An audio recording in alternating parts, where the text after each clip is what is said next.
So hello friends, स्वागत है आपके अपनी यूट्यूब चैनल श्लोक स्टडी क्लासेस में। तो हम पढ़ रहे थे क्लास 10th का मैथ का चैप्टर नंबर 3 जिसका नाम है दो चर वाले रैखिक समीकरण युग्म। और इस चैप्टर की हम पिछली क्लासेस में थ्री ई प्रश्नावली है वहाँ तक हमने अपनी कंप्लीट कर ली है। मतलब जो 3E प्रश्नावली थी वहाँ तक के हमने सभी प्रश्न A to Z यानी कि एक एक करके सभी प्रश्नों को हमने सॉल्व कर लिया है, वो भी बहुत अच्छे तरीके से। और आज की क्लास में हम उसके अगली प्रश्नावली यानी कि प्रश्नावली 3F को सॉल्व करेंगे। अब देखते हैं इसमें कितने प्रश्न हो जाते हैं। फिलहाल तो अपन पहले प्रश्न से स्टार्ट करते हैं, तो शुरू करते हैं अपनी क्लास को बिना किसी देरी के। तो हमारा पहला प्रश्न आज का ये है, पहले तो ये पढ़ लेते हैं नोट क्या दिया है। निम्नलिखित कथनों को, जो निम्नलिखित कथन दिए हैं उनको समीकरण द्वारा अभिव्यक्त कीजिए। यानी कि हमें जो कथन दे रखा है, ये प्रश्न दिया है, इसको हमें समीकरण के रूप में व्यक्त करना है। ये हमें जो थ्योरी लिखी, ये जो प्रश्न लिखा है, इसको हम समीकरण के रूप में लिखेंगे, बस सॉल्व नहीं करना है, केवल समीकरण के रूप में लिखना है। तो देखिए पहला प्रश्न क्या है कि एक पिता की आयु उसके पुत्र की आयु से 4 गुनी है। ठीक है, कितनी गुनी है? 4 गुनी है। ठीक है, 7 वर्ष बाद पिता की आयु पुत्र की आयु की 2.5 गुनी हो जाएगी। ये हमसे पूछा गया है प्रश्न में। मतलब इस बात को हम समीकरण के रूप में प्रदर्शित करेंगे। तो शुरू करते हैं इसको हल करना। तो उसके लिए हमें थोड़ी जगह चाहिएगी, तो उसके लिए आगे बढ़ा लेते हैं। हमारे काम की चीज़ हम अपने स्क्रीन में रखेंगे। तो काम की चीज़ हमारे है प्रश्न पहले, तो वो आपको दिख रहा होगा। देखिए हमसे क्या कहा है, पहले तो हल लिख लेंगे और फिर दोबारा से एक बार प्रश्न को प्यार से पढ़ेंगे। तो क्या है भाई, एक पिता की आयु उसके पुत्र की आयु से 4 गुनी है। ठीक है, पुत्र की जो, एक मिनट दोबारा देखिए, एक पिता की आयु उसके पुत्र की आयु से 4 गुनी। पिता की आयु तो 4 गुनी है, तो पुत्र की आयु हमें पता नहीं, तो हम क्या करेंगे, मान लेते हैं। माना पुत्र की आयु, माना पुत्र की आयु हमने मान ली, पुत्र की आयु ये हमने मान ली बराबर x वर्ष। माना पुत्र की आयु x वर्ष है, ये हमने मान लिया भाई। ठीक है, मानने में क्या जा रहा है, मान लो ना भाई। माना पुत्र की आयु कितनी है, x वर्ष है। तब पिता की आयु कितनी हो जाएगी भाई, तब पिता की आयु कितनी हो जाएगी, ध्यान से समझिए भाई। तब पिता की आयु कितनी हो जाएगी वो समझिए। देखिए ये चीज़ तो हमने मान ली कि माना पुत्र की आयु x है, तब पिता की आयु कितनी होगी। देखो एक पिता की आयु उसके पुत्र की 4 गुनी है, यानी कि अगर लड़के की आयु x है तो पिता की आयु कितनी हो जाएगी, 4x वर्ष। ये हो जाएगी लड़के की पिता की आयु। ठीक है, अगर पुत्र की आयु 4x है तो पिता की आयु होगी 4x। ये चीज़ हमने समझी, क्योंकि हमें प्रश्न में दिया है 4 गुनी है। ठीक है, इतनी बात हमने समझ ली। अब हमसे प्रश्न कह क्या रहा है कि भाई 7 वर्ष बाद, अब लिखेंगे यहाँ पे, अब 7 वर्ष बाद पुत्र की आयु बराबर। देखो 7 वर्ष बाद पुत्र की आयु कितनी होगी, मान के चलते हैं अभी हमारी आयु 1 वर्ष है, तो 7 साल बाद कितनी हो जाएगी, 7 साल बाद कितनी हो जाएगी, 7 वर्ष। अगर हमारी अभी आयु मान के चलते हैं कितनी मान लें, चलो 4 मान लेते हैं, 4 वर्ष है, तो 7 साल बाद कितनी हो जाएगी, 7 4 में 7 जुड़ जाएंगे। तो ऐसे ही अभी पुत्र की आयु x है, तो 7 साल बाद कितनी हो जाएगी, x + 7, ये वर्ष हो जाएंगी। ठीक है, इतनी हो जाएगी हमें कितनी, पुत्र की आयु 7 साल बाद पुत्र की आयु हो जाएगी x + 7, क्योंकि हम x में जोड़ रहे हैं। इस तरीके सवाल कर चुके हैं हम पहले भी।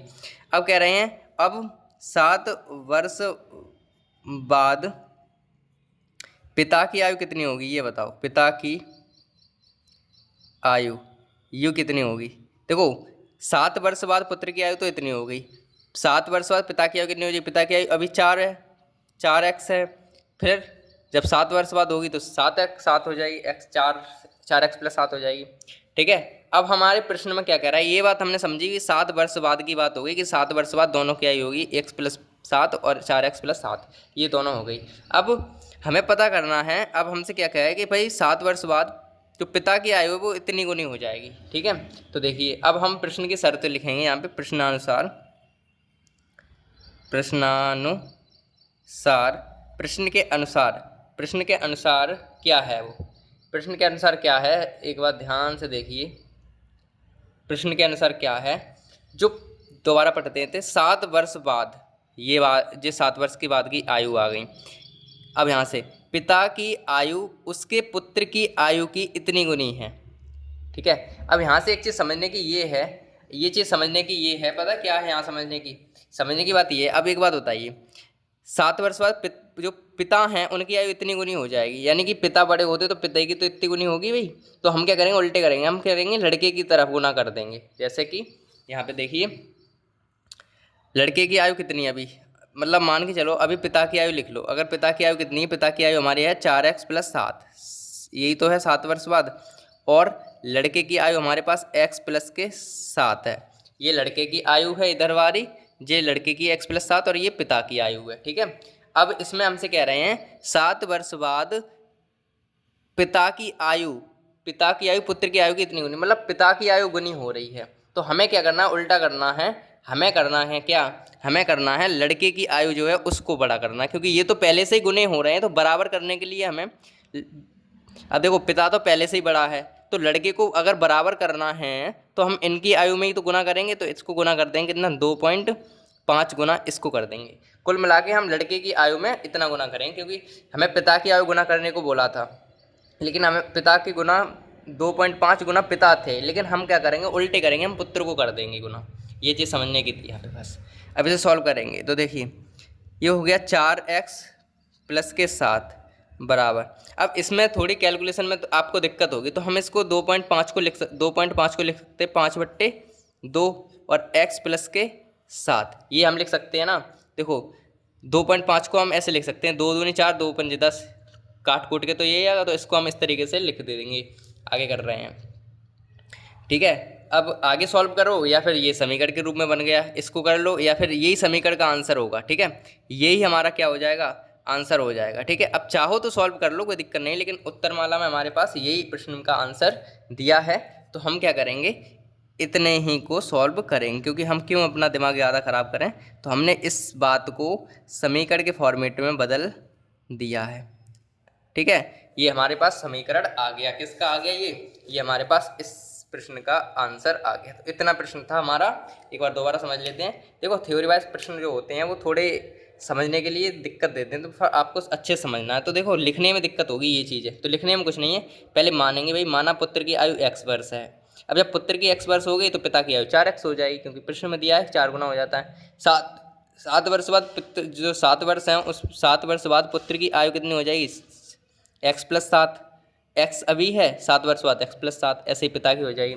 इस तरीके से ये समीकरण बन जाएंगे और ये हमारा प्रश्न हो जाएगा पूरी तरह से सॉल्व। ये प्रश्न हमारा पूरी तरह से सॉल्व हो गया। और अब हम बढ़ेंगे अपने अगले प्रश्न पर। तो हमारा अगला प्रश्न यानी कि दूसरा प्रश्न है, वो क्या है, ध्यान से देखिए। ये यदि किसी भिन्न में के अंश तथा हर प्रत्येक में, मतलब किसी भिन्न के अंश और हर में 1 जोड़ दिया जाए तो भिन्न का मान 5/6 हो जाता है। परंतु यदि अंश और हर में से 1 घटा दिया जाए तो जो मान है वो 4/5 हो जाता है। तो युगपत समीकरण बनाइए। तो हमें समीकरण बनाने हैं, सिंपल सी बात ये है। तो हम इसको भी हल लिखेंगे, हल लिख लिया। और हम क्या करेंगे, हम मानेंगे भाई, माना कोई भिन्न x/y है। अब भिन्न को तो हम x/y के बट्टे के फॉर्म में लिखते हैं, ये तो पता है। तो कोई भिन्न हमने क्या मान ली, x/y है। तब प्रश्न की पहली शर्त क्या है वो देखिए, प्रश्न की पहली शर्त के अनुसार। तो पहली शर्त ये है, तो यहाँ लिख दें भाई बात कि पहली शर्त हमारी क्या है प्रश्न में, कि पहली शर्त ये है किसी भिन्न के अंश तथा हर में 1 जोड़ दें तो ये मान हो रहा है। अंश तथा हर में दोनों में 1 जोड़ दें। तो प्रथम शर्त, तो यहाँ लिख देते हैं, जो शर्त है वो प्रथम है। प्रथम शर्त से जो प्रथम शर्त है उससे हम क्या करेंगे, अब इसमें प्रथम शर्त पढ़ लेते हैं, किसी भिन्न के अंश और हर में 1 जोड़ दें। तो देखिए हमारी भिन्न ये है x/y, ये तो है भिन्न। इसके अंश और हर में 1 जोड़ना है। अंश और हर में क्या जोड़ना, 1 जोड़ देंगे। तो इसका जो मान है, इसका जो सॉल्यूशन है वो 5/6 हो जाता है, 5/6। 6 हो जाता है। ये हमारे पास प्रश्न की पहली शर्त हो गई। अब पहली समझ गए तो दूसरी अपने आप समझ दो, दोबारा समझो। माना कि कोई भिन्न की x/y है, मान लिया हमने x/y है, तो पहली शर्त है प्रश्न की, पहली शर्त से अगर हम x और y, हर अंश ये है, अंश x है और हर y है, तो x में ऊपर वाले में एक जोड़ेंगे, नीचे वाले में एक जोड़ेंगे। अगर हम ऐसा करते हैं तो आंसर इसका 5/6 आता है। ये प्रश्न में किया गया है कि एक जोड़ दिया जाए, अंश और हर में एक जोड़ दिया जाए तो भिन्न का मान इतना हो। अंश में भी एक जोड़ दिया, हर में भी एक जोड़ दिया, इसका मान आ गया 5/6। इसको हम सॉल्व कर लेंगे, ठीक है। पहली शर्त से हम समीकरण बना लेते हैं। अब पहली शर्त से अगर समीकरण बनाए तो क्या आएगा, इसका गुणा इधर हो जाएगा, इसका गुणा इधर तो हो जाएंगे 6x + 6 × 6 बराबर 5y + 5 × 5, ये हो गया। अब y को इधर कर लेंगे तो 6x - 5y बराबर, ये जो 6 हैं वो इधर जाएंगे तो कितने हो जाएंगे 5, और इधर माइनस का 6, तो ये आ जाएंगे 6x - 5y। अब इधर सुनो, यहाँ पे बचेगा हमारे पास 5 में से 6 गए तो माइनस का 1 बचेगा, ठीक है। ये समीकरण ये भी हमारा समीकरण जो है वो सही है, ये भी हमारा जो समीकरण आया वो भी सही है। अब हम इसको ऐसे भी लिख सकते हैं 6x - 5y, और ये माइनस का 1 है वो इधर ले आते हैं तो प्लस का 1 हो जाएगा और बराबर बचेगा 0। ये हमारे पास समीकरण जो आया वो बन गया, तो इसको हम हाईलाइट कर देंगे। ये हमारे पास पहला समीकरण निकल के आ गया, ठीक है। पहले केस से हमारे पास जो था वो समीकरण निकल के आ गया, पहली शर्त से हमारा समीकरण ये आ गया। अब हम सेम टू सेम ऐसे ही करेंगे दूसरी शर्त से, तो यहाँ लिख देंगे शर्त 2 से।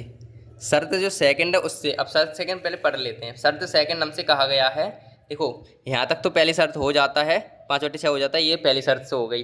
दूसरी शर्त हमारी है परंतु यदि अंश और हर प्रत्येक में से एक घटा दिया जाए। अब की बार एक घटा देंगे तो उसका मान 4/5 हो जाएगा, ये बात कह रहे हैं। तो अब हम दूसरी शर्त से करेंगे, तो इसमें क्या कह रखे हैं कि शर्त 2 में कह रहे हैं कि जो x और y है उसमें से एक घटा दें, दोनों में से अंश और हर में से एक घटाने पर जो आंसर आएगा वो 4/5 आ जाता है। इसको भी वैसे सॉल्व करेंगे शर्त सेकंड भी, तो इसको देखो इधर और इधर, तो ये हो जाएंगे 5x - 5 × 5 बराबर 4y और -4 × 4, इस तरीके से। तो 5x - 4y जे इधर आ गई। अब ये 5 जो हैं इधर चले जाएंगे तो कितने बचेंगे, माइनस के 4 तो हैं ही, ये इधर चले जाएंगे, प्लस के 5 हो जाएंगे, तो 1 बच जाएगा अभी। तो यहाँ पे आ जाएगा 5x - 4y बराबर क्या आ जाएगा भाई, 5 में से 4 गए तो 1 बचेगा। इसको भी इधर ले आए तो 5x - 4y और ये माइनस का 1, ये जो हमारे पास समीकरण बना, इधर तो कुछ बचा नहीं 0, तो ये जो समीकरण बना इनको हम इस तरीके से ऐसे लिख देंगे, ठीक है। इस तरीके से हमारे पास ये समीकरण दोनों बन गए, ठीक है, दोनों हमारे पास समीकरण आ गए, ठीक है। अब क्या करना है, अब हम लिख सकते हैं कि भाई जो युगपत समीकरण हैं इधर लिख देते हैं। आपको जो लिखना बहुत ज़रूरी है, देखो अगर हम लिखेंगे नहीं ना तो उससे थोड़ी जो लिखावट होती है क्वेश्चन के एंड में उससे थोड़ा इफेक्ट पड़ता है। तो हम लिखेंगे यहाँ पे अतः दी गई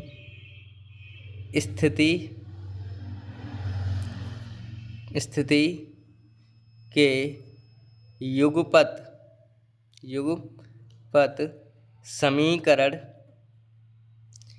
समीकरण क्या हैं, 6x - 5y + 1 बराबर 0 तथा 5x - 4y - 1 बराबर 0 हैं।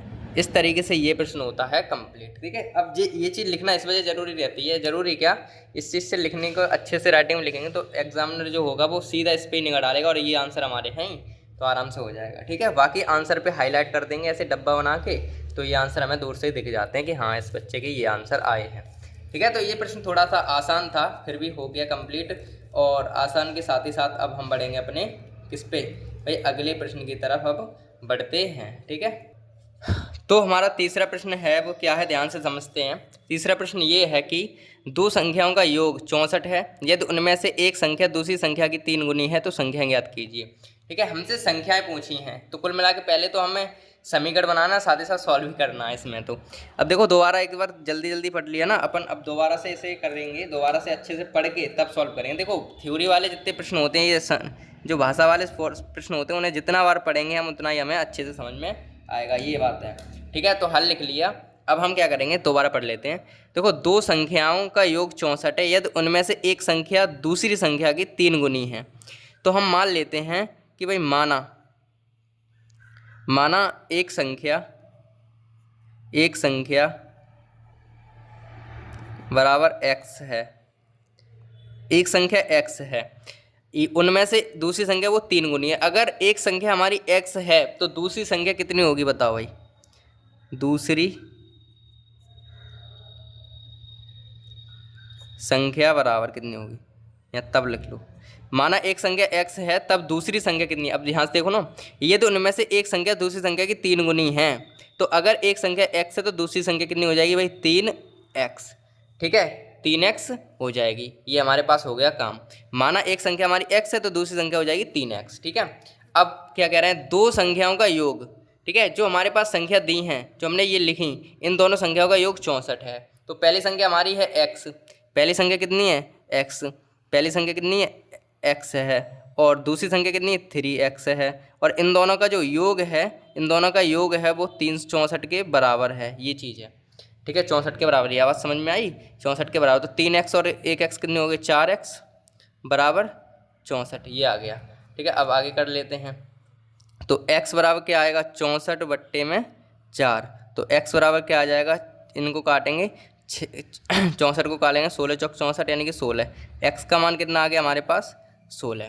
ठीक है, x का मान तो हमारे पास कितना आ गया, 16 आ गया। अब क्या करेंगे, आगे सुनो। अब हमारी 16x का मान, अब हमने माना था अतः पहली संख्या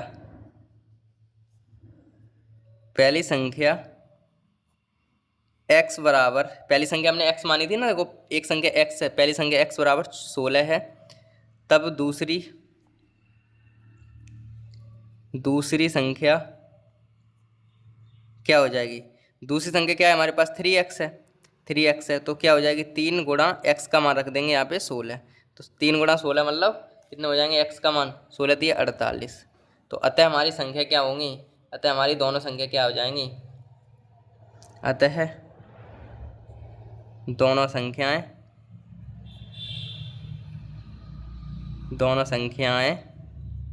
क्या होंगी, 16 तथा 48 होंगी। ये हमारा प्रश्न ये भी कंप्लीट हो गया। ठीक है, एक बार दोबारा समझ लेते हैं इसको, आसान प्रश्न है, आराम से समझ में आ जाएगा। देखो ये चीज़ थी हमारे पास, क्या कह रहे थे इसमें ये कह रहे थे हमसे कि भाई ये दो संख्याओं का योग, जो हमारे पास पहली संख्या हमने x मानी तो दूसरी संख्या 3x हो गई, क्योंकि 3 गुनी थी इस वजह से।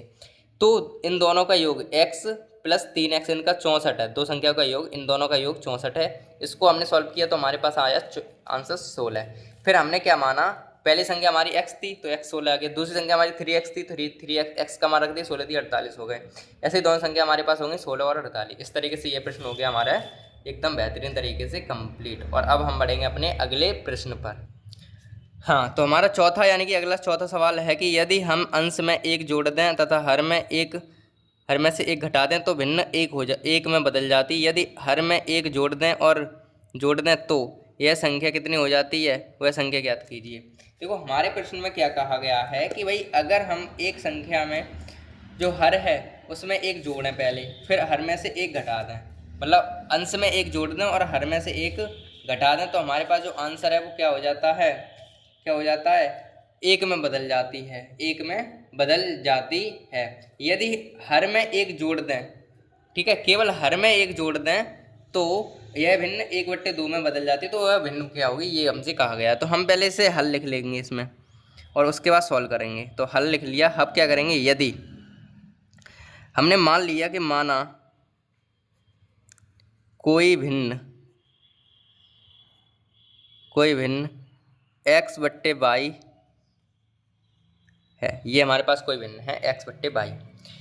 ठीक है, अब क्या करेंगे, यदि पहली शर्त हमसे क्या कही, पहली शर्त से अगर हम समीकरण बनाएं तो फर्स्ट लिख देते हैं यहाँ पे, शर्त फर्स्ट और शर्त फर्स्ट से ये हमसे क्या कह रहे हैं कि यदि हम अंश में एक जोड़ें और हर में एक घटा दें तो हमारे पास जो भिन्न है वो x बट्टे y के फॉर्मेट में है, और इसमें कह रहे हैं कि अंश में एक जोड़ दें, यानी कि अंश हमारे पास ऊपर होता है, एक जोड़ दें और इसमें से एक घटा दें तो हमारी जो भिन्न है वो एक में बदल जाती है, एक में घटा दें तो भिन्न एक में बदल जाती है, एक में बदल गई है। इसका आंसर एक आ गया। ठीक है, अब इसे सॉल्व करेंगे तो देखो इसका गुणा इधर, इसका गुणा इधर हो जाएगा तो क्या आ जाएगा x प्लस के बाई सॉरी एक्स प्लस का 1 यहाँ पे बनाएगा एक्स प्लस 1 ऐसे कैसे बराबर बाई माइनस 1। इसको सॉल्व कर लेते हैं तो x ये बाई है वो इधर आ गए माइनस के हो गए बराबर ये जो एक है, जो एक दिख रहा है जो प्लस का एक है इधर जाएगा तो माइनस का एक हो जाएगा, तो एक माइनस का एक तो है ही और माइनस का एक और हो जाएगा तो माइनस के 2 हो जाएंगे। ठीक है, तो x बराबर क्या आ गया, x बराबर आ गया x माइनस वाई बराबर आ गया माइनस के 2, और इसे हम समीकरण नंबर 1 मान लेंगे अपना। पहली शर्त से हमारा समीकरण 1 बन गया। ठीक है, अब हम सेम टू सेम दूसरी शर्त से करेंगे तो यहाँ लिख देंगे शर्त जो है वो सेकंड शर्त क्या है हमारे पास वो देखते हैं। अब कह रहे हैं यदि हर में एक जोड़ दें, केवल हर में जोड़ना है एक, तो भिन्न 1/2 हो जाती है। ठीक है, तो लिख देते हैं ये बात, ये हमारे पास x है बट्टे ये y है। अब देखो यदि हम केवल हर में एक जोड़ना है, हर कौन सा है y वाला, तो हर में एक जोड़ दें, हर में एक जोड़ दें तो जो भिन्न है वो 1/2 हो जाती है। इसको सॉल्व करना है तो इसे सॉल्व करते हैं तो देखो इसका गुणा इधर हो जाएगा, इसका इधर हो जाएगा, तो ये हो जाएगा 2x और ये हो जाएंगे बराबर y प्लस 1। जो y है वो इधर ले आते हैं 2x माइनस के y बराबर 1 बच गया, ये समीकरण नंबर 2 हो गया। अब समीकरण 1 व 2 से हम कर लेंगे काम, विलोपन से सॉल्व कर लेते हैं तो लिख लेंगे समीकरण 1 व 2 से। समीकरण 1 हमारे पास आया था x माइनस के y बराबर माइनस के 2 और दूसरा आया था 2x माइनस के y बराबर 1। अगर हम अपनी तरफ से एक घटा दें क्योंकि समान चिन्ह है तो ये प्लस हो जाएगा, ये माइनस हो जाएगा, ये कट जाएंगे, यहाँ पे केवल माइनस की 1x बचेगी, यहाँ हो जाएंगे माइनस के 3 क्योंकि ये माइनस ये भी माइनस, माइनस से माइनस कट गया तो x का मान तो आ गया 3। अब हम x का मान समीकरण किस में रख देंगे, आगे वाले में, तो यहाँ लिख देते हैं x का मान समीकरण 1 में रख देते हैं, 1 में रखने पर तो x का मान यानी कि x माइनस वाई बराबर माइनस के 2, x का मान है 3 माइनस के y बराबर माइनस के 2, तो माइनस के y बराबर आ गया माइनस का 2 और ये माइनस के 3। ठीक है, माइनस के 2 ये पहुंच गया माइनस के 3, तो y बराबर आ गया माइनस के 5, y से y यानी कि 5 आ गया किसका मान, x का, y का मान आ गया 5, x का मान आ गया 3 और y का मान आ गया 5। तब हमारी क्या हो जाएगी, तब अतः हमारी जो भिन्न होगी वो क्या होगी, अतः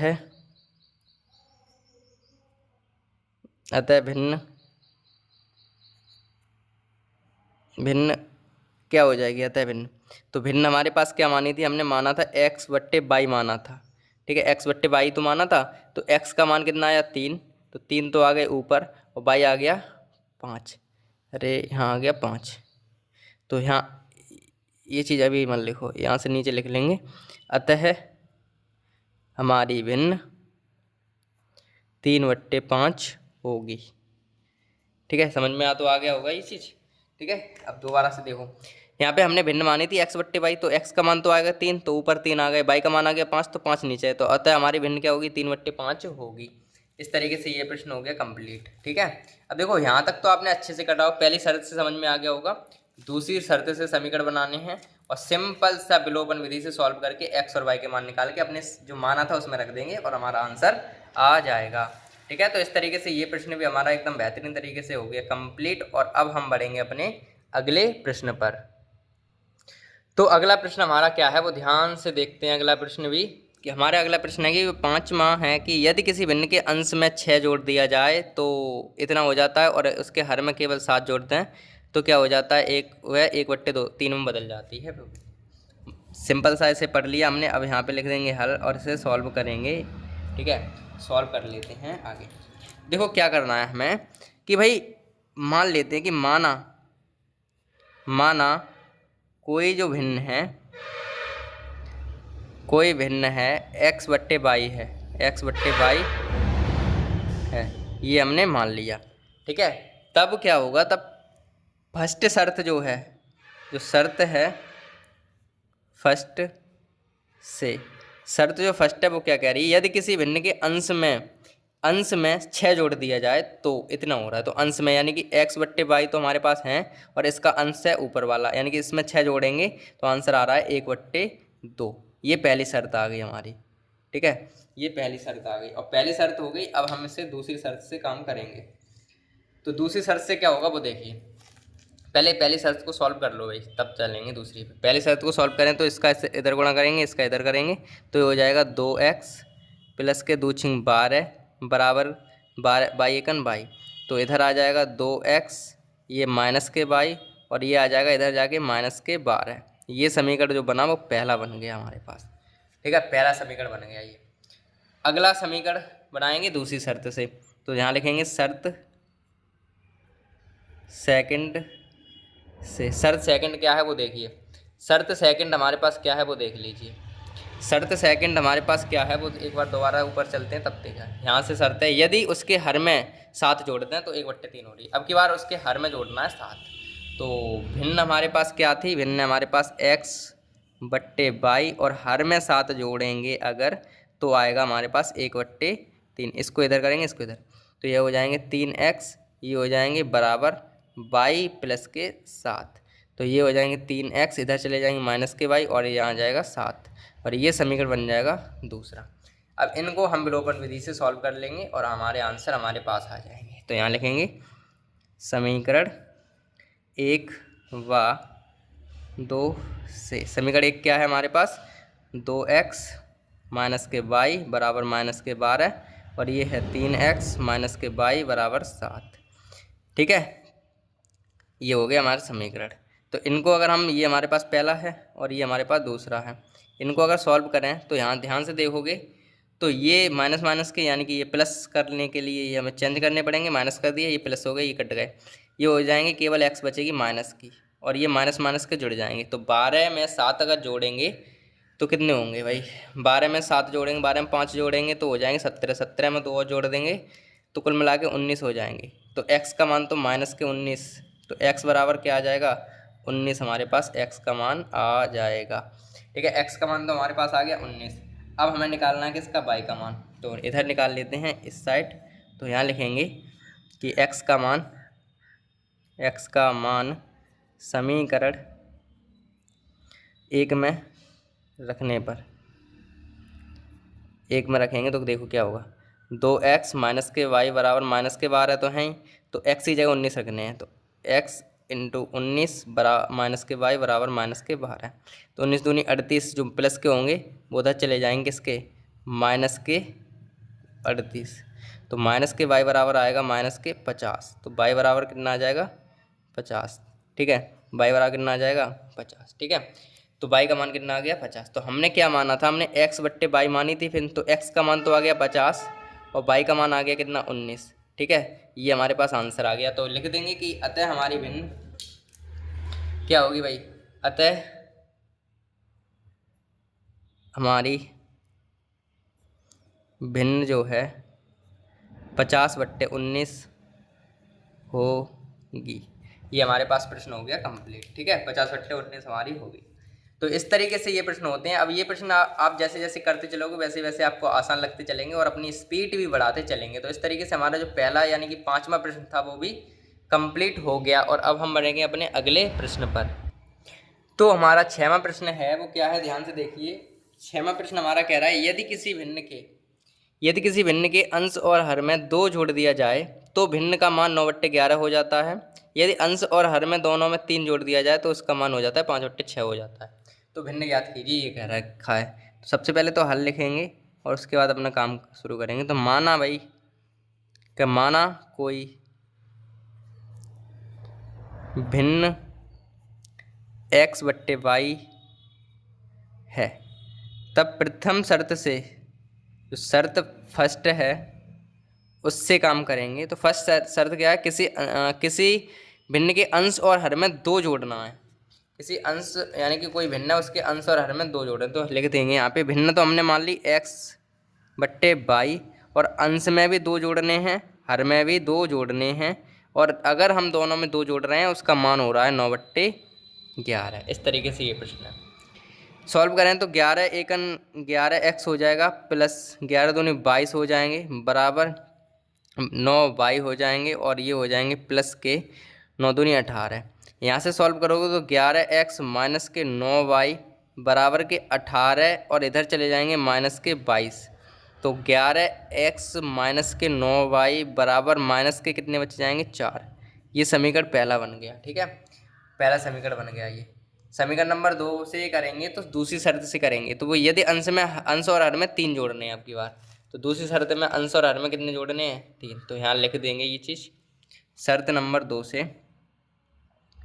शर्त सेकंड से x/y तो है ही, फर्स्ट में हमें क्या रखने हैं भाई 3 जोड़ने हैं, और हर में भी 3 ही जोड़ने हैं, और उसका आंसर आएगा 5/6।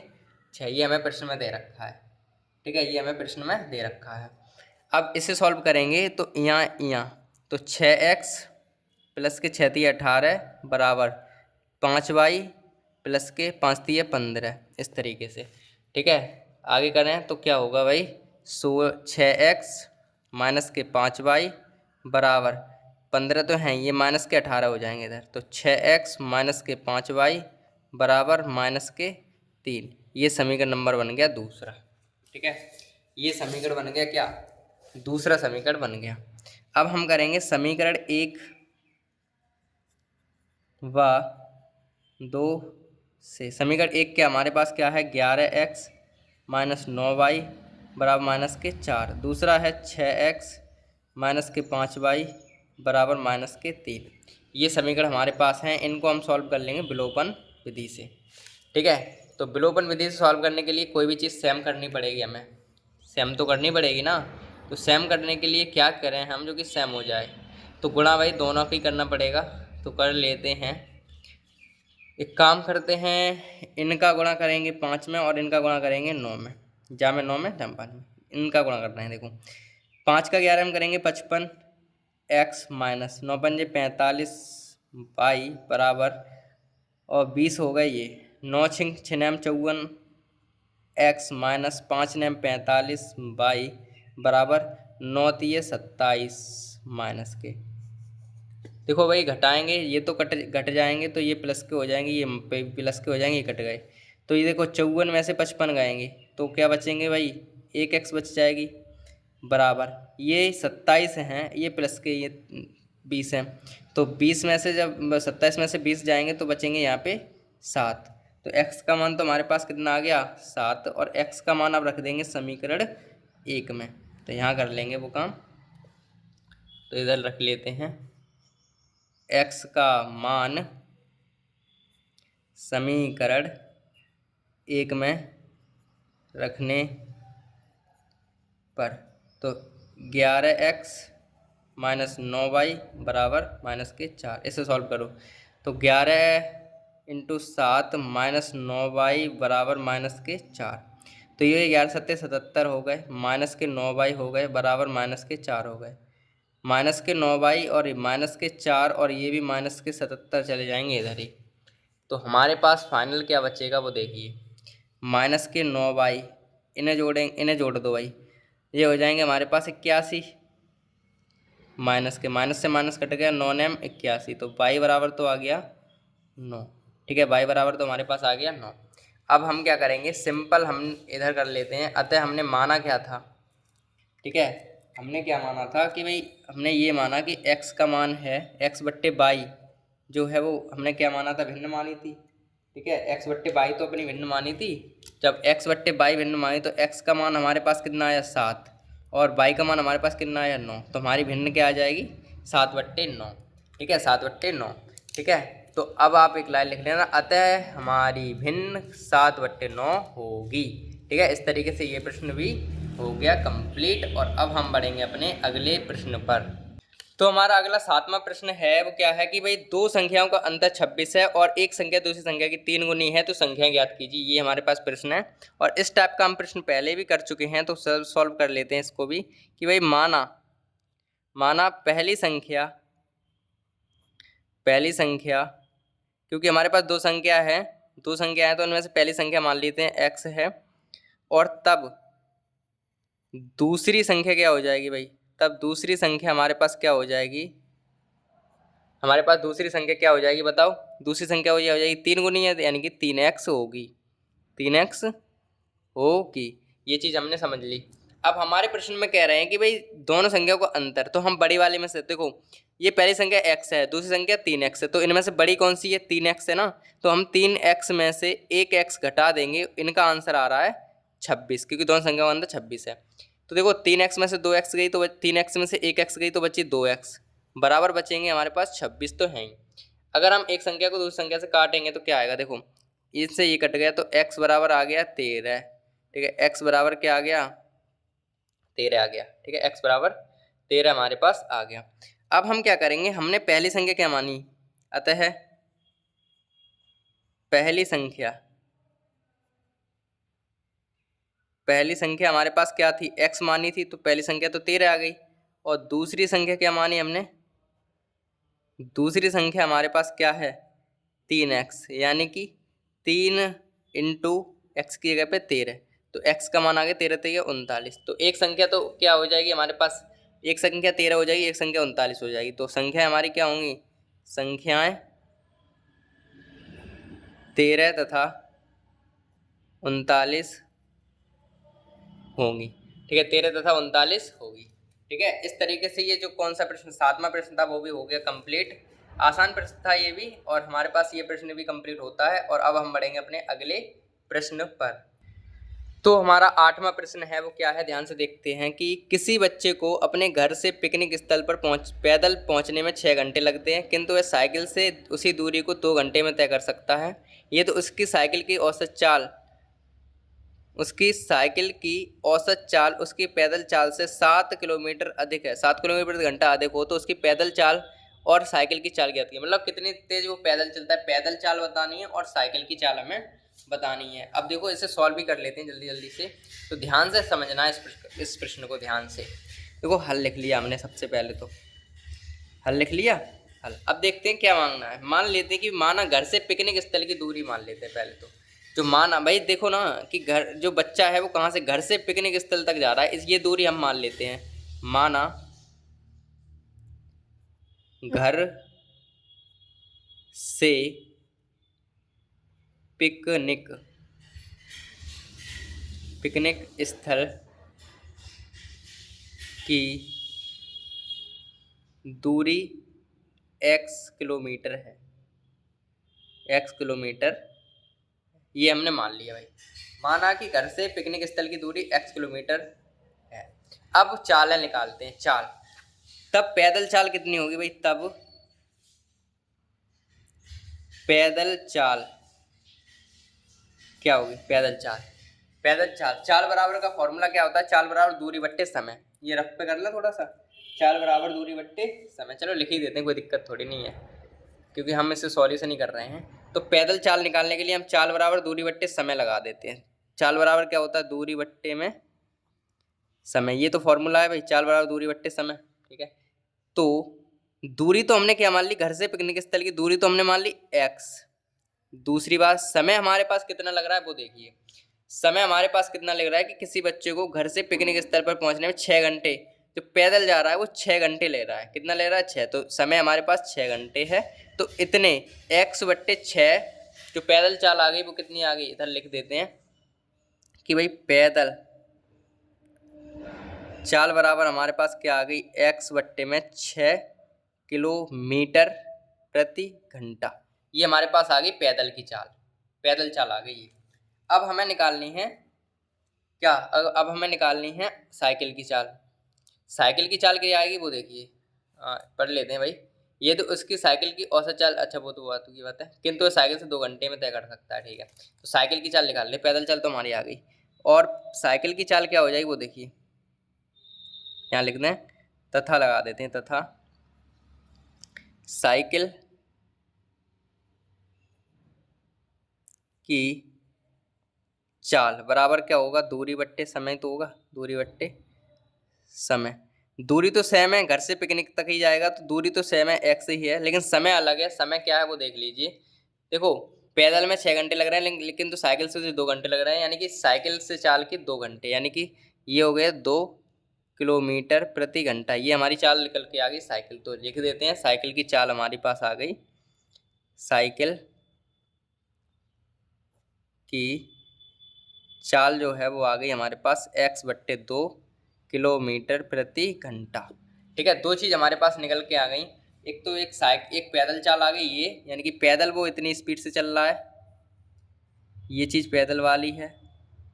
ठीक है, और ये चीज़ हमारे पास साइकिल से, यानी साइकिल से वो इतनी स्पीड से चल रहा है x/2 किलोमीटर प्रति घंटा।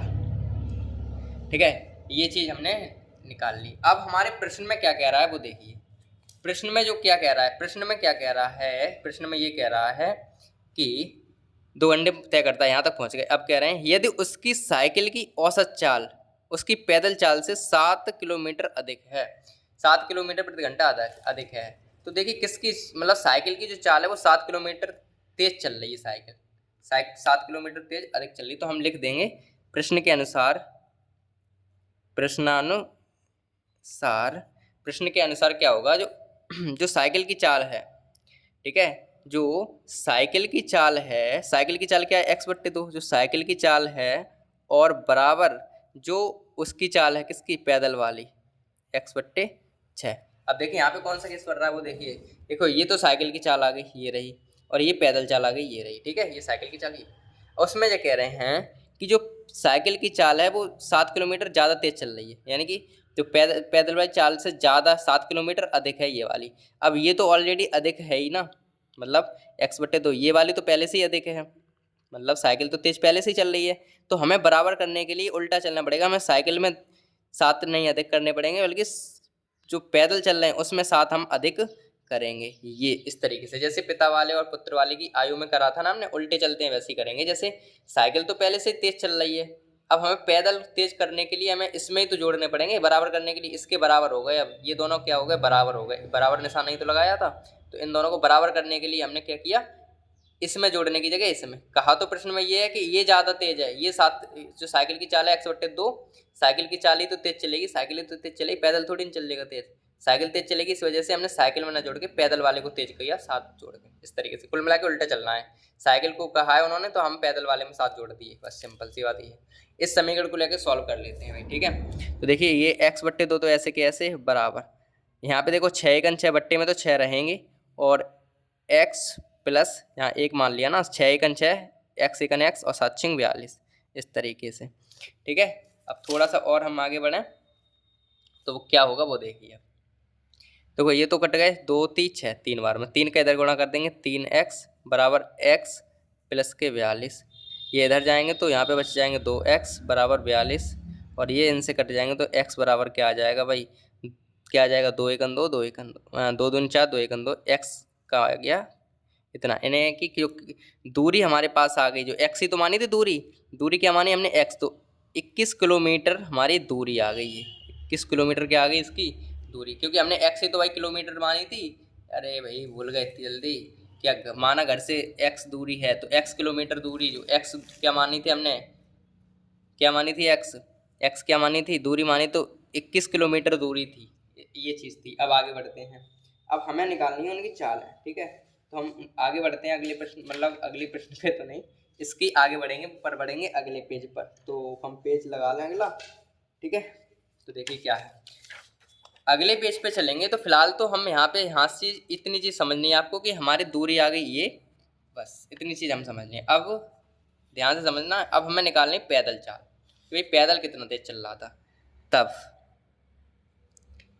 पैदल चाल, पैदल चाल अब आई x/6, x/6।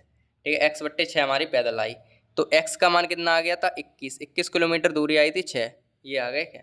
इनको काटेंगे तो भाई ये तो कट जाएंगे कितने बार में, 3.5 किलोमीटर प्रति घंटा। तो साइकिल की चाल तो हमारे पास वो पैदल चाल आ गई, पैदल चाल हमारी आ गई कितनी, 3.5 किलोमीटर प्रति घंटा। ऐसे ही हम निकालेंगे साइकिल की चाल। साइकिल की चाल, साइकिल की चाल हमारी कितनी आई थी बताओ। साइकिल की चाल आई थी x/2 किलोमीटर प्रति घंटा। तो यहाँ पे x/2 लगाएंगे और x का मान हमारे पास 21 आया था और बट्टे में 2, तो 21 से ये कटेंगे 10.5 बार में। तो ये हमारे पास क्या आ जाएगा भाई, ये हमारे पास साइकिल की चाल आ जाएगी। साइकिल की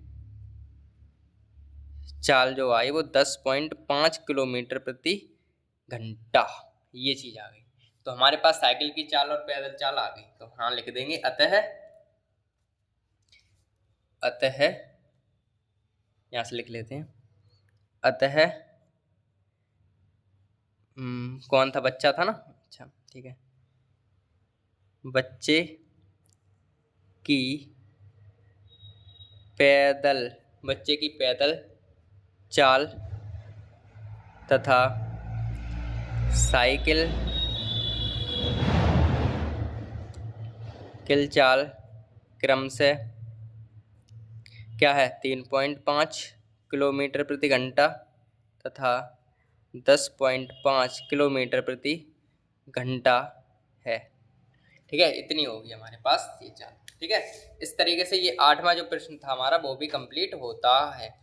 कि कुल मिला के समझना यहाँ से था कि हमारे पास जो पैदल चाल थी वो निकल के आ गई और साइकिल की चाल ये थी। अब हमें निकालनी थी दूरी, और दूरी निकालने के लिए हम इन दोनों को समीकरण को बराबर करेंगे। यहाँ पे हमसे कहा गया था, ये तो देखो साइकिल की चाल थी, x/2 साइकिल की चाल थी, ये दिख रही होगी आपको। साइकिल की चाल x/2 थी और x/6 जो थी वो तो इस पैदल चाल। ये तो हम ऑलरेडी तेज भगेगी, लेकिन हमें व्यक्ति को तेज करने के बराबर करने के लिए व्यक्ति को भी तेज करना पड़ेगा। और व्यक्ति को तेज करेंगे तो हम इसमें, ये तो 7 गुनी थी, ये तो 7 अधिक थी, लेकिन हम इसमें 7 अधिक करेंगे। वही वाला काम है, उल्टा करते हैं समीकरण बराबर करने के लिए। तो हमने इसको सॉल्व करा तो 21 किलोमीटर आ गई। और इसी तरीके से हमने वो उसमें अपने मान रख दिए ये इस वाली चालों में। तो इस तरीके से हमारे पास प्रश्न हो गए कंप्लीट। जो हमारे पास 21 दूरी आई वो इन दोनों समीकरण में रख दिया और हमारे पास आंसर आ गए। ठीक है, तो इस तरीके से ये प्रश्न भी हमारे पास कंप्लीट होता है। और अब हम बढ़ते हैं अपने अगले यानी कि 9वें प्रश्न पर। तो हमारा 9वां प्रश्न है वो क्या है, ध्यान से देखते हैं। 9वां प्रश्न हमें दे रखा है, ठीक है। 9वें प्रश्न में हमें क्या दे रखा है वो देखिए। 9वां प्रश्न हमारा है कि भाई 30 किलोमीटर चलने में अजीत को अमित से 2 घंटे अधिक समय लगता है। यदि अजीत अपनी चाल दोगुनी कर दे तो उसे अमित से 1 घंटे कम जो समय है वो कम लगेगा। उसकी चाल ज्ञात कीजिए। ठीक है, अब हमने आपके ये प्रश्न अलग से ही लिख लिया है, अलग से कर लिया है, क्योंकि इस प्रश्न को हमें बार बार देखने की जरूरत पड़ेगी। तो फिलहाल इस प्रश्न को हम ध्यान से समझें और समझने के साथ साथ ध्यान से देखें तो क्या होगा। सबसे पहले तो हम मान लेंगे, क्योंकि इसमें 2 व्यक्ति हैं, दोनों की चालें कैसी अलग अलग दे रखी हैं। 2 व्यक्ति हैं, उनको मान लेते हैं कि दोनों व्यक्तियों की चाल क्या है। मतलब अमित की चाल अलग मान लेंगे और उसकी चाल अलग मान लेंगे। तो इसमें क्या करेंगे, अमित की चाल, अजीत की चाल और अमित की चाल मान लेते हैं। तो हल लिख लेते हैं यहाँ पे, हल, और मान लेते हैं कि माना जो अमित की चाल है, पहले अजीत है ना, पहले कौन है देख लेते हैं। पहले हमारे प्रश्न में कौन है, पहले अजीत है। तो अजीत की चाल x है और अमित की चाल y मान लेते हैं। तो मान लेते हैं अजीत की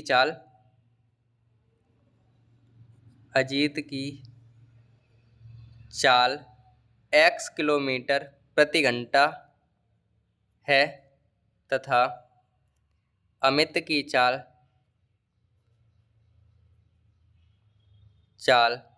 y किलोमीटर प्रति घंटा है।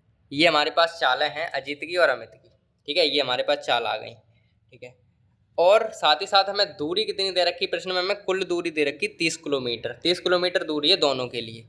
तो कुल दूरी जो हमें है, कुल दूरी ये हमें दे रखी है 30 किलोमीटर। 30 किलोमीटर ये हमारे पास दूरी दे रखी है।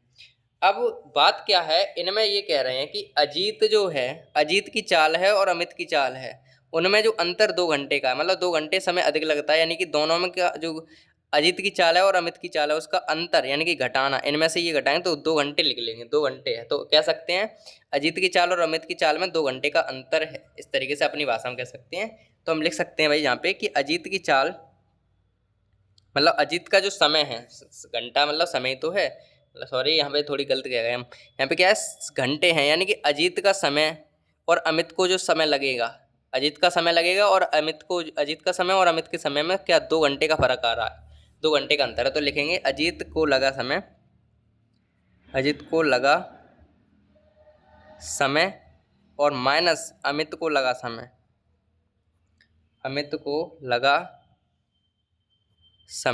ये हमारे पास क्या है, 2 घंटे फर्क है इसमें। अब देखो समय बराबर क्या होता है, दूरी बट्टे चाल होता है। तो समय बराबर दूरी बट्टे चाल होता है। दूरी तो हमें दे रखी 30 और अजीत की चाल कितनी है, अजीत की चाल है x माइनस अमित की दूरी तो 30 ही है और x की चाल है 22 और बराबर हमारे पास चलेंगे 2। इस तरीके से इस समीकरण को सॉल्व कर लेते हैं। तो क्या हो जाएगा, यहाँ से 30 बाई माइनस 30 x बराबर x वाई जो एलसीएम आएगा वो उधर चले जाएगा, 2x वाई, ये आ जाएगा समीकरण 1। इस तरीके से ये हमारा समीकरण बन गया पहला। अब क्या कह रहे हैं कि हमारी चाल जो है, प्रश्न पढ़ते हैं भाई। अब यहाँ तक हमने कर लिया अधिक लगेगा, यदि अजीत अपनी चाल को दोगुनी कर ले, मतलब कौन कर रहा है चाल, तो अजीत की चाल, अजीत ही तो कर रहा है अपनी, अजीत की चाल दोगुनी होने से या होने पर, दोगुनी होने पर तो कितनी हो जाएगी। अभी तो अजीत की चाल कितनी है, दिख रही है आपको, अजीत की चाल अभी तो x है, जब दोगुनी होगी तो 2x हो जाएगी। कितनी हो जाएगी, 2x हो जाएगी। 2x हमारे पास अजीत की चाल हो गई अब। ठीक है, अब क्या होगा, जब 2x चाल हो रही है, अजीत की चाल अपनी दोगुनी कर दे तो अमित को 1 घंटा समय कम लगे, यानी कि अब भी जो अंतर है वो क्या आ रहा है, अंतर क्या आ रहा है, 1 घंटे का आ रहा है। तो 1 घंटे का अंतर आ रहा है, तो क्या है, तब जो अमित की चाल है, अब की बार अमित को जो लगा समय की बात कर रहे हैं, लगा समय में से अगर हम अजीत को लगा समय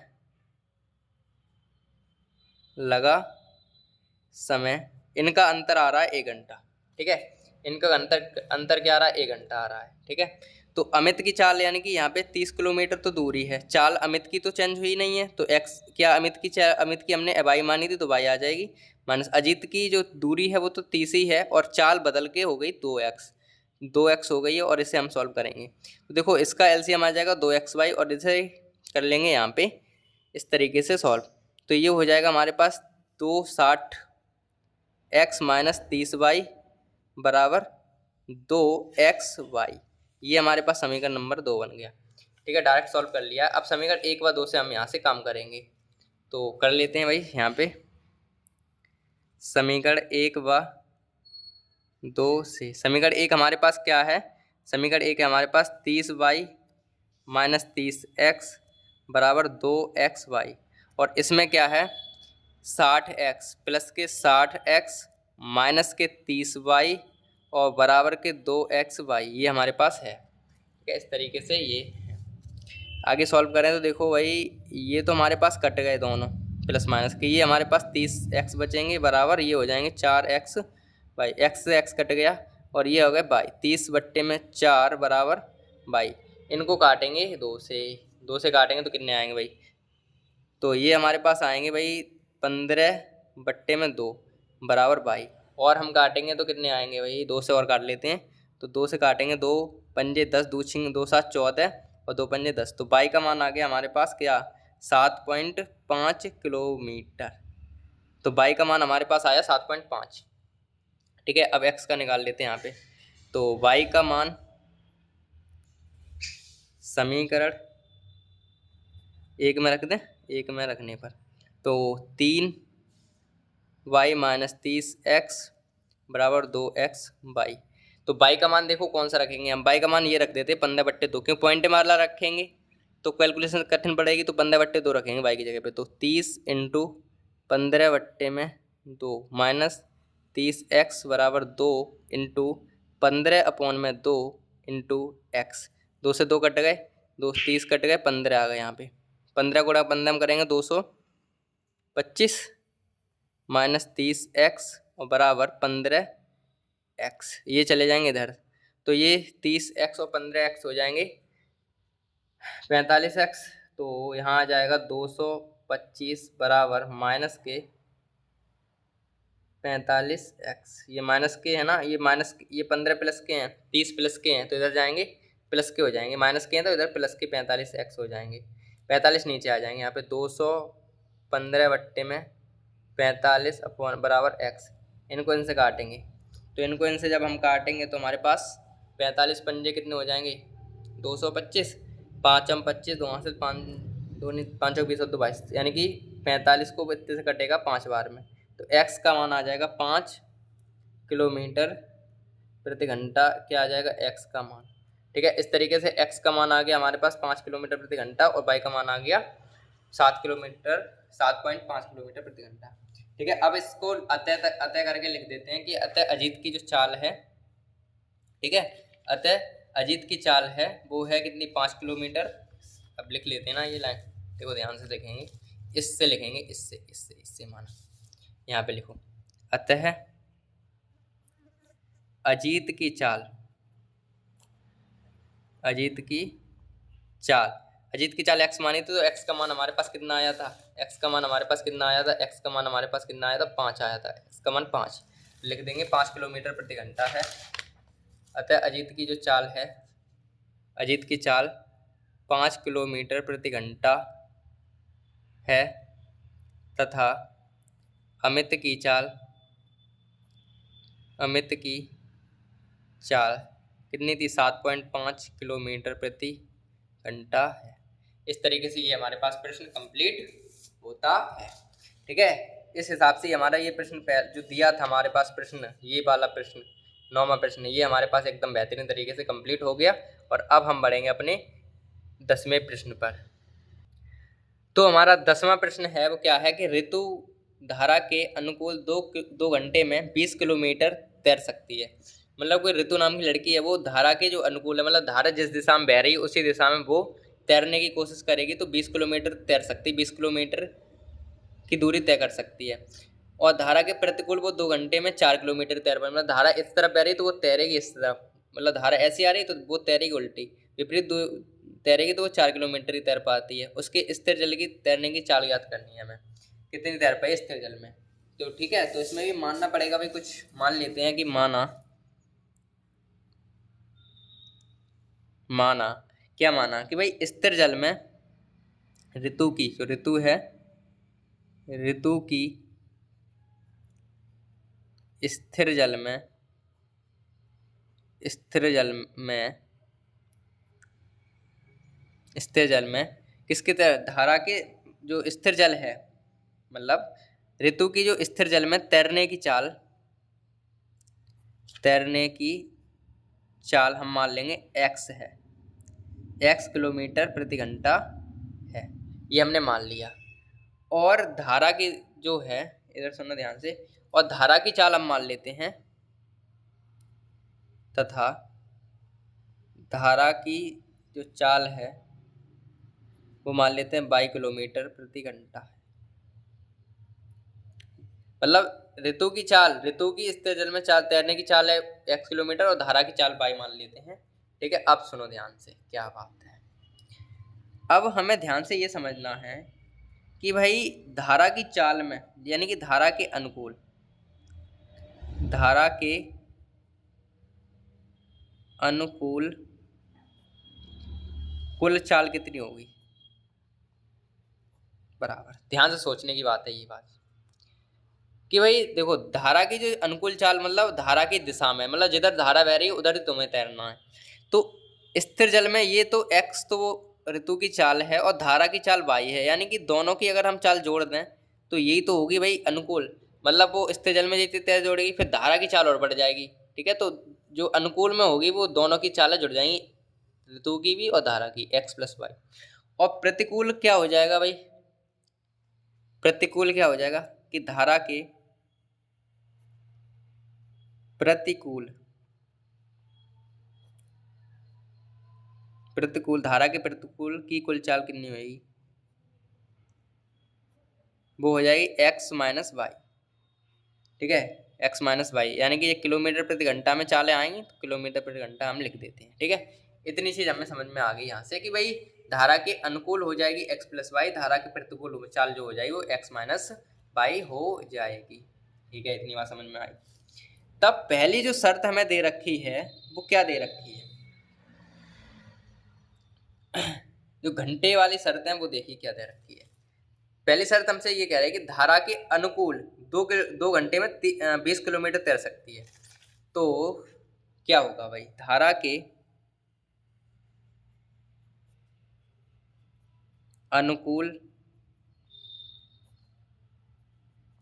चाल बराबर क्या होगी, चाल बराबर क्या होता है, चाल बराबर क्या होता है, दूरी बट्टे समय, क्या होता है, दूरी बट्टे समय, यही तो होता है। तो देखिए क्या है, जो धारा के अनुकूल चाल है, धारा के अनुकूल जो चाल है वो x प्लस वाई है, यानी कि x प्लस वाई तो हमारे धारा के अनुकूल चाल है। दूरी हमें कितनी दे रखी है, दूरी हमें कितनी दे रखी है भाई, दूरी हमें दे रखी है कितनी, दूरी देख लेते कितनी दे रखी है प्रश्न में, कि भाई धारा के अनुकूल 20 किलोमीटर, दूरी दे रखी है 20 किलोमीटर और समय दे रखा है 2 घंटे। तो यहाँ लिख देंगे भाई दूरी तो दे रखी है 20 किलोमीटर और समय दे रखा है 2। इसको सॉल्व कर लेंगे तो ये हो जाएंगे भाई 10।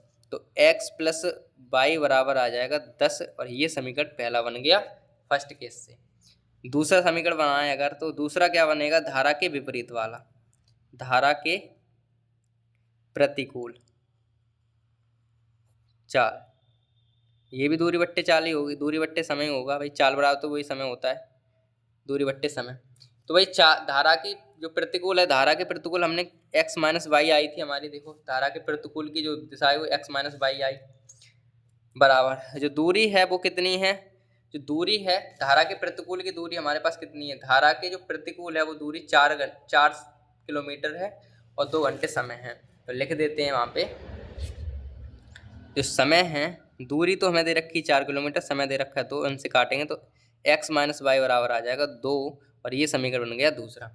अब समीकरण 1 व 2 से हम सॉल्व करेंगे अगले पेज पर और वहाँ पे आ जाएगा हमारे पास क्या आगे का सॉल्यूशन।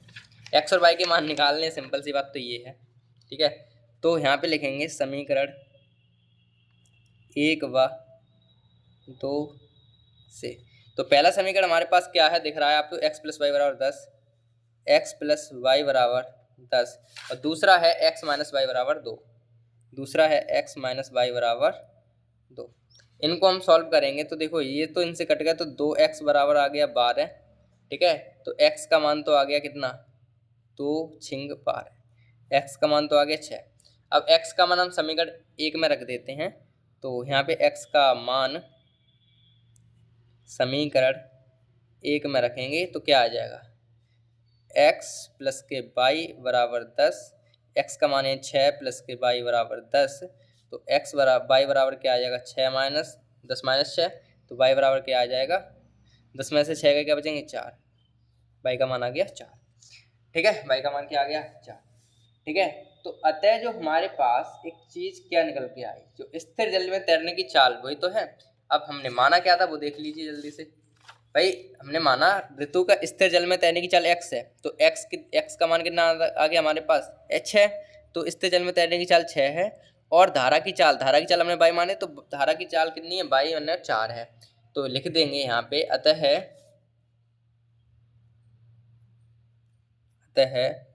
ऋतु की स्थिर जल में तैरने की चाल, x मानी थी हमने, x का मान 6 आया, 6 किलोमीटर प्रति घंटा है तथा धारा की चाल बाई मानी थी तो 4 किलोमीटर प्रति घंटा है। इस तरीके से ये प्रश्न तो होता है कंप्लीट, ठीक है। ये हमारे पास हो गया कंप्लीट प्रश्न, ठीक है। तो आज की क्लास में तो बस इतना ही करेंगे, 1 से लेकर 10 तक के प्रश्नों को हमने एक क्लास में निपटा दिया है और अगले जो प्रश्न है वो करेंगे अगली क्लास में। तो ऐसे प्रश्न करते चलिए भाई, इन प्रश्नों को ध्यान से समझना है और ध्यान से करना है, 2 बार देख लेना ये वीडियो, आपको समझ में आ जाएगा। फिलहाल तो ये प्रश्न हमारे कंप्लीट हो गए और अब हम आगे के प्रश्नों अगले क्लास में करेंगे। तो मिलते हैं अगली क्लास में अगले प्रश्नों के साथ, तब तक के लिए बाय।